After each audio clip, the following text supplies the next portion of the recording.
চুলার আগুনে ছড়াচ্ছে যেন ঐতিহ্যের উত্তাপ। পোড়াবাড়ির চমচম তৈরি হচ্ছে যে।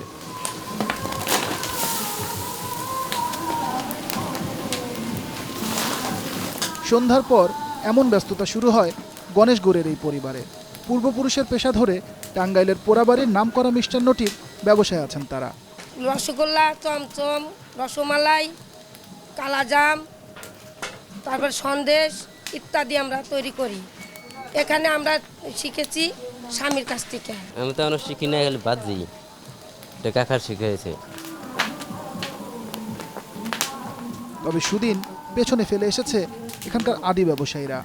ঐতিহ্য বহনকারী এমন শত শত পরিবার চাহিদা ধরে রাখতে না পেরে ব্যবসা গোটাতে বাধ্য হয়েছে।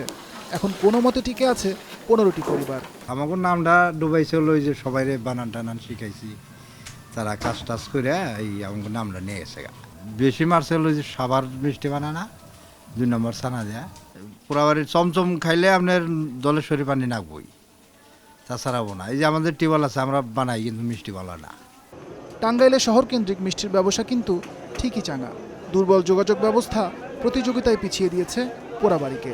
বেচাকিনি ভালো থাকে, আমাদের গাড়ির যোগাযোগ ব্যবস্থা ভালো থাকে, আমাদের ব্যবসা বাণিজ্যের অবস্থা ভালো থাকে। মিষ্টির ব্যবসাটা আপনার বাইরের লোক দেয়, আমাদের শহরের লোকের থেকে বাইরের লোকের ইটা বেশি, যাতায়াত করার সুবিধা প্লাস মিষ্টি বেচাকিনা ভালো।